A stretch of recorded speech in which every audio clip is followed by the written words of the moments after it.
Once upon a time in Nigeria lived a man named Mr. Donald. He is one of the richest businessmen in Nigeria. He owns many big companies and is well known across the country.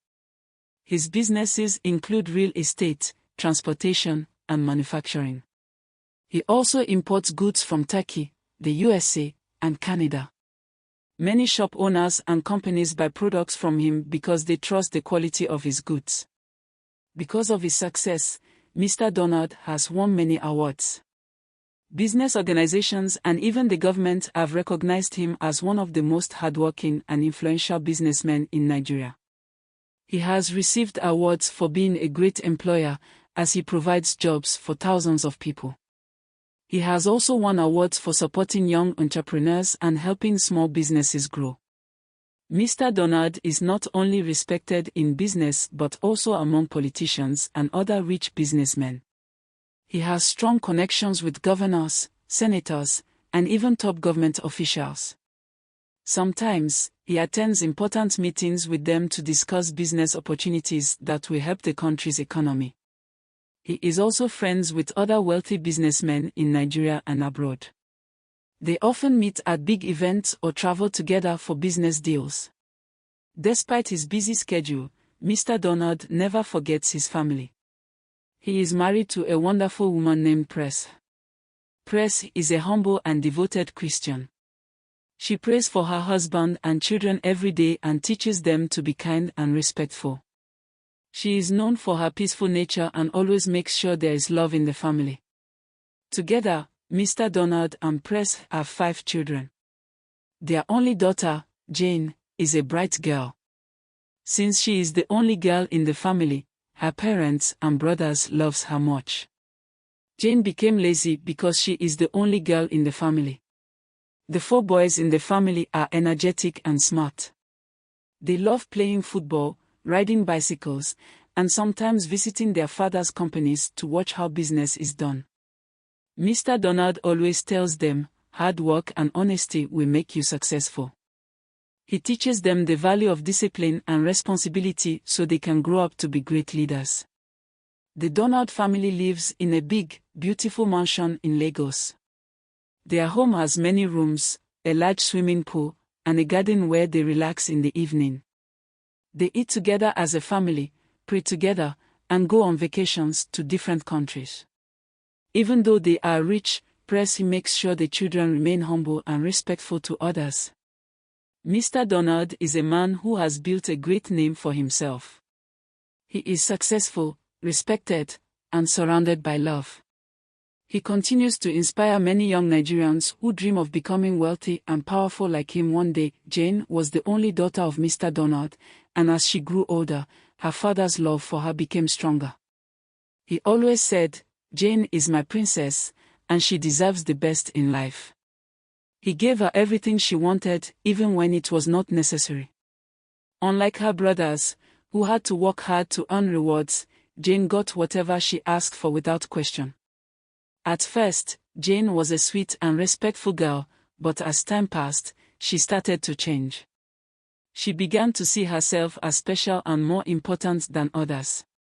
She became proud and sometimes looked down on the housemates and workers in her father's companies.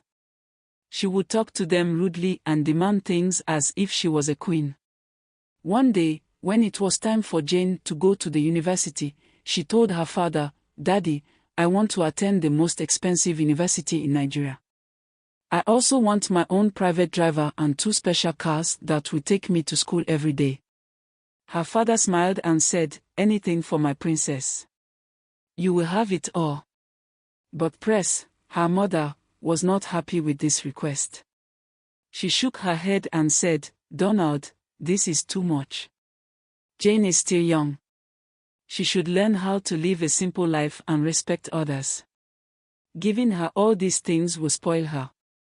Mr. Donald did not like what Presh said. "She is my only daughter. She deserves to have the best. I will not let her suffer when I can afford these things," he said angrily. Presh tried to explain, "It's not about money, my dear. It's about raising her well. She is already becoming rude to people. If we continue to spoil her, she will grow up without respect for others. But Mr. Donald did not listen. He ordered the most expensive university for Jane and bought her 2 luxury cars with a private driver. Presh was very disappointed, but there was nothing she could do. When Jane finally got everything she wanted, she became even prouder. She would boast to her friends and say, "My father is one of the richest men in Nigeria. I can have anything I want." She no longer listened to advice from her mother. She treated the family's drivers, maids, and workers as if they were nothing. She spoke to them rudely and never said please or thank you. Even her brother started noticing the change in her behavior. "Jane is not the same anymore," one of them said. "She thinks she is better than everyone else." But Jane didn't care. She enjoyed being treated like a princess and getting whatever she wanted. She believed that because her father was rich, she was above everyone else. Presh watched her daughter change, and her heart was heavy. She prayed every day that Jane would change before it was too late. Jane's life at the university was nothing like her mother had hoped. Instead of focusing on her studies, she spent most of her time living a wild and careless life. With the 2 luxury cars her father bought for her and the unlimited money in her account, she became one of the most popular girls on campus. She made friends with rich and reckless students who only cared about partying and spending money. Every weekend, Jane and her friends would go to expensive nightclubs, drink, and have fun till morning. She no longer attended classes regularly. When exams came, she would bribe her lecturers to pass without studying. "I don't have time to stress over books," Jane would say. "My father's money can solve any problem." Whenever her mother, Presh, called to check on her, Jane would pretend to be serious with her studies. She would say, "Mommy, school is fine. I'm reading every day. Don't worry." But the truth was far from that point. One afternoon, Presh decided to surprise Jane with a visit. She had been having a bad feeling about her daughter and wanted to see for herself how she was doing in school. She arrived at Jane's hostel with a heart full of love, but what she saw broke her completely. Jane's room was a mess. Expensive clothes, shoes, and empty drink bottles were scattered everywhere. Loud music was playing, and the whole place smelled of alcohol and smoke. Jane was lying on the bed, looking tired, while her friends sat around, laughing and chatting. When she saw her mother, Jane was shocked. "Mommy, what are you doing here?" she asked, standing up quickly. "What am I doing here? Jane, what is all this?" Presh shouted, looking around in disappointment. "Is this how you live? You have turned into a completely different person." Jane rolled her eyes. "Mommy, please, don't start. I am just having fun." Presh couldn't believe what she was hearing. "Fun?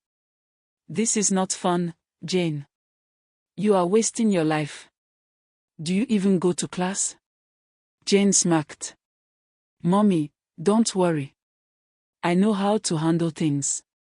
I pass my exams, so what's the problem?" Tears filled Presh's eyes. "Jane, you are destroying yourself. You have no respect anymore. Look at how you treat people, how you waste money, and how you live carelessly. This is not how we raised you." Jane's friends started whispering and giggling. Jane felt embarrassed. "Mommy, stop shouting. You're making a scene," she said rudely. Presh's heart broke even more. She shook her head, picked up her bag, and walked out. She didn't even wait for Jane to say goodbye. When Presh got home, she went straight to her husband. "Donald, I went to Jane's school today, and I am very disappointed. Our daughter is not studying, she is partying, wasting money, and bribing lecturers. She has become so rude and careless." Donald sighed and smiled. "Presh, calm down. Jane is just enjoying her youth. She is a big girl now. Let her live her life." Presh looked at him in shock. Enjoy her youth? By destroying her future. Donald, can't you see what is happening? She has no discipline, no respect, no responsibility. Donald waved his hand dismissively. You worry too much. Jane is my only daughter. She deserves the best. Let her be happy. Presh couldn't believe what she was hearing. She felt helpless. Donald had spoiled Jane too much, and now he was refusing to correct her. She feared that if something didn't change soon, Jane would ruin her life completely. That night, Presh sat in bed and prayed, tears rolling down her face. God, please help my daughter before it's too late. Jane's reckless lifestyle was causing more problems in the family, but the biggest issue was the repeated quarrels between Mr. Donald and his wife, Presh. Each time Presh tried to correct Jane, Donald would defend her. One evening, after dinner, Presh sat beside her husband in their large living room. She had been thinking about Jane all day and couldn't keep quiet anymore. Donald, we need to talk about Jane, Presh said in a firm but worried voice. Donald sighed, already knowing what was coming. Presh, not again. What is it this time? She has changed completely. She no longer respects people. She is lazy, rude, and spends money carelessly. I have tried to correct her, but you keep making excuses for her, Presh said, looking directly into her husband's eyes. Donald leaned back on the couch and waved his hand. Jane is a daughter of a wealthy man. She deserves to be treated like a queen. Why should she suffer when I can give her everything? Presh shook her head. Donald, you are not helping her. You are destroying her. A good parent disciplines their child. Jane is becoming spoiled, and one day, you will regret it. Donald frowned. Stop acting as if Jane is the only child in this house. Why don't you complain about the boys? Is it a crime for me to love my daughter? Presh felt a deep pain in her heart. This is not love, Donald. This is foolishness. You are not preparing Jane for the real world. Life is not all about money. Donald stood up angrily. Enough, Presh. I will not let you stress my daughter. Jane is my only girl, and she will always be treated with the best things in life. Presh sighed and turned away.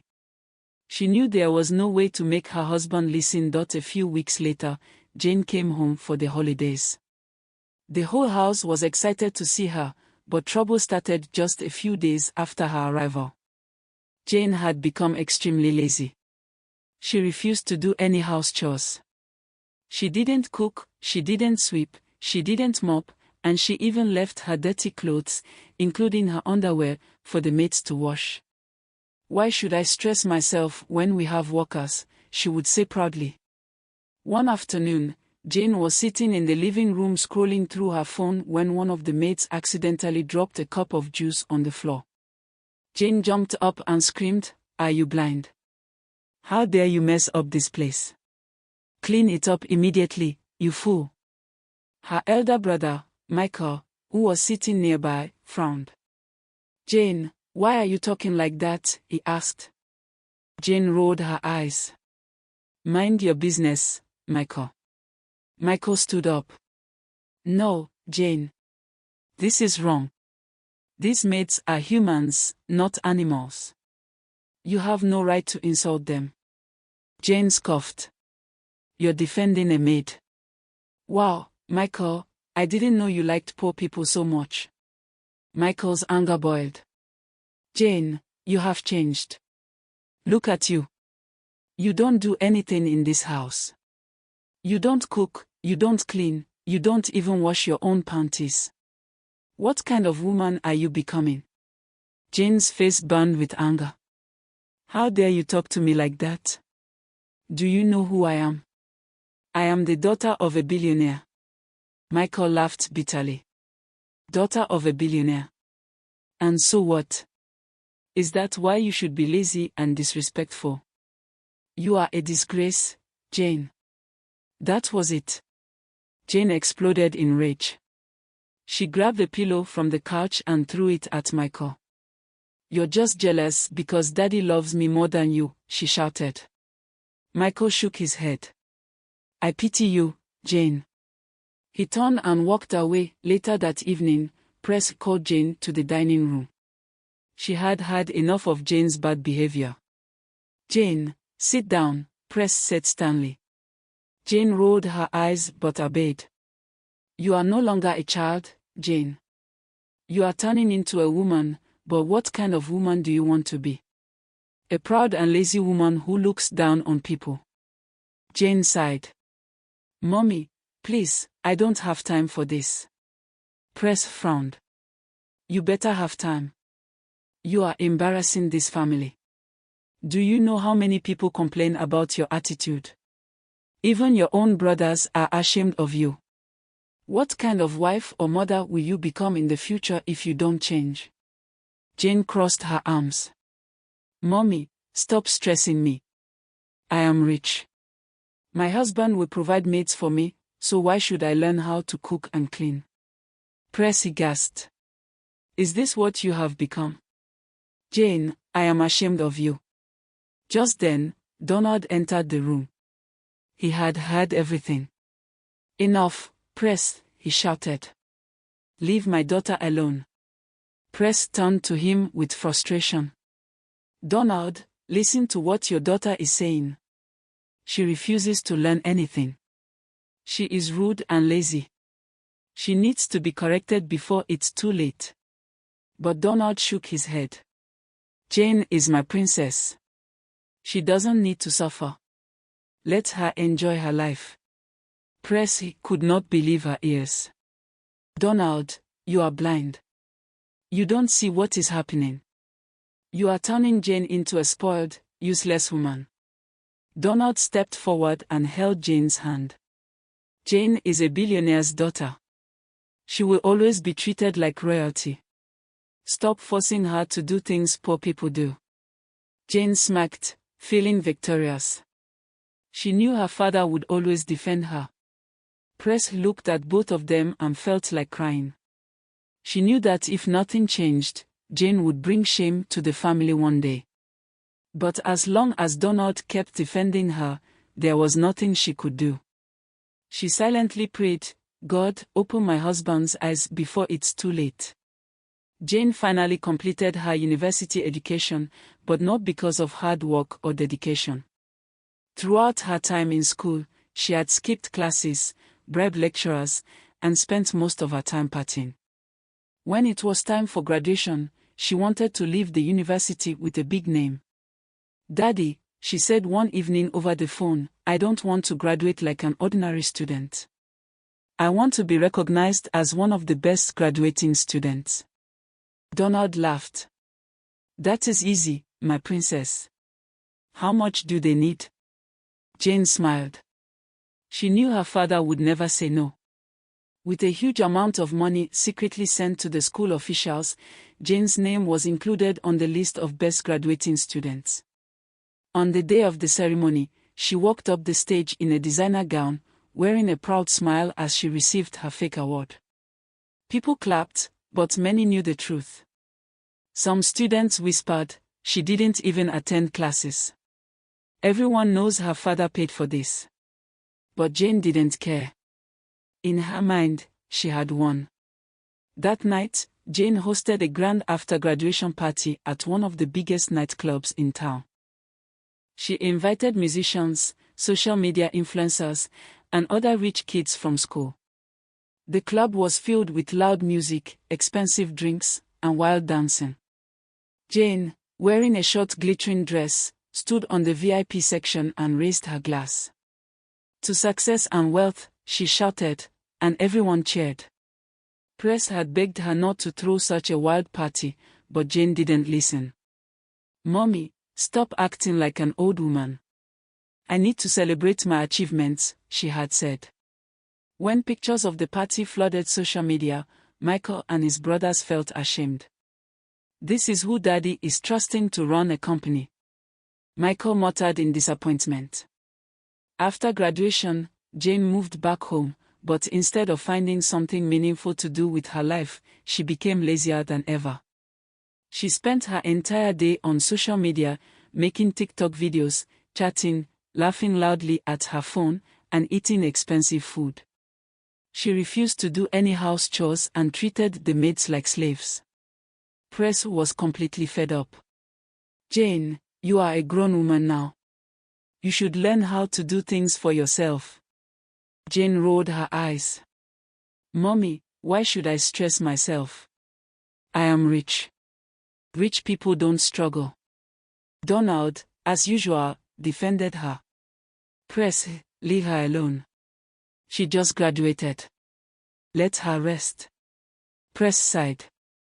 "Rest? Rest from what? She did nothing in school, and now she is doing nothing at home." One day, Donald called Jane into his office. "My princess, I have a surprise for you." Jane's eyes sparkled. "What is it, Daddy?" "I have made you the general manager of one of my biggest companies." Jane gasped. "Oh my God. Daddy, you are the best." Presh, who was listening, was furious. "Donald, what are you doing? Jane has no experience. She knows nothing about business." Donald laughed. "She will learn. After all, she is my daughter." But Jane had no interest in running the company. She never went to the office. Instead, she stayed at home, scrolling through her phone all day. Whenever she needed money, she would call the company accountant. "Transfer 10 million to my account now," she would say, and because everyone knew she was the boss's favorite, they obeyed. Michael and his brothers were deeply disappointed. "Daddy has trained us well in business, yet he gave the company to Jane, who doesn't even care," one of them said. "This is a disaster," another added. Presh continued to warn Donald. "You are destroying Jane. One day, you will regret this." But Donald only smiled. "My daughter is a queen, and she deserves everything." Presh shook her head, knowing that things were only going to get worse. One night, Donald had a strange and disturbing dream. In the dream, he found himself in a dark, quiet place, standing alone. Suddenly, he heard a familiar voice. "My son," the voice called. Donald turned and saw his late father, Chief Obinna, standing before him, dressed in his traditional attire. His face looked serious. "Father," Donald said in shock. "What are you doing here?" "I have come to warn you," Chief Obinna said, shaking his head. "You have failed as a father." Donald's heart skipped a beat. "Failed? What do you mean?" "You have overpampered Jane," his father said firmly. "You are not raising her to be responsible. You have made her proud, lazy, and disrespectful. A good parent corrects and disciplines their child, but you are doing the opposite. One day, you will regret this." Donald's chest tightened. "But she is my only daughter. Shouldn't I give her the best?" "There is a difference between giving a child the best and spoiling them," Chief Obinna replied. "Jane is wasting your money, disrespecting her mother, and ruining your business. If you don't stop her now, the consequences will be great." Donald's heart pounded. "What consequences, father?" Chief Obinna sighed deeply.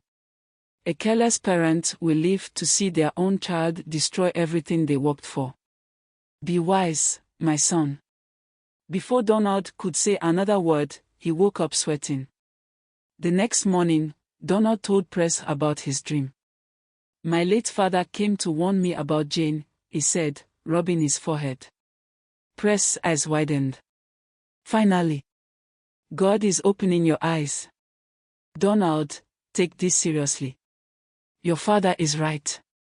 We need to correct Jane before it's too late." Donald laughed and leaned back in his chair. "Presh, it's just a dream. I am a billionaire. There is nothing to worry about." Presh's face dropped. "Donald, you are too proud. Your father is warning you from the grave, and you are ignoring him. Donald shrugged. Dreams are not real, Presh. Jane is my princess, and she will always have the best.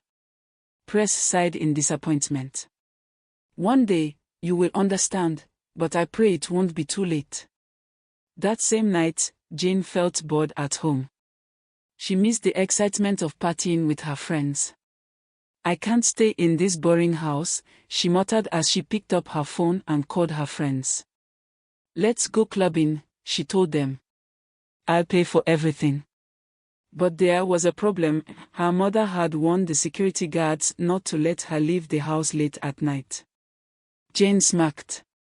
That's not a problem. She dressed in a tight, short dress, packed a bag with cash, and sneaked out through the backyard. One of the drivers was secretly loyal to her, so he was waiting outside to take her to the club. At the club, Jane and her friends partied wildly. She spent millions on expensive drinks, sprayed money on musicians, and danced carelessly. Videos of her reckless spending started circulating online, but she didn't care. Back at home, Presh woke up in the middle of the night and went to check on Jane. When she saw that her room was empty, her heart sank. She's gone again, Presh whispered to herself, shaking her head in frustration. While Jane was wasting money at clubs, her father's company was suffering. Since Jane refused to go to work, the company was running without proper leadership. Employees were confused, projects were delayed, and business deals were being lost. Worse still, Jane kept withdrawing large sums of money from the company account for her personal enjoyment. The accountant tried to warn Donald. Sir, the company is losing too much money. If this continues, we might face serious problems, the accountant said nervously. But Donald refused to listen. My daughter has every right to take money from the company. I built this empire for my family, and Jane is part of my family. Michael and his brothers were furious. Daddy, you are killing your own company. Michael said one evening. Jane doesn't care about business. All she does is take money and waste it. Donald slammed his fist on the table. Enough. Jane is my daughter, and I trust her. Stop questioning my decisions. Michael shook his head. Then don't say we didn't warn you. As the days passed, the company continued to struggle. Investors started pulling out, and customers lost confidence. The once powerful business empire of Donald was now shaking, all because he refused to see the truth. And Jane? She remained the same, careless, proud, and wasteful. Presh watched everything unfold and sighed. God, please open my husband's eyes before everything is lost.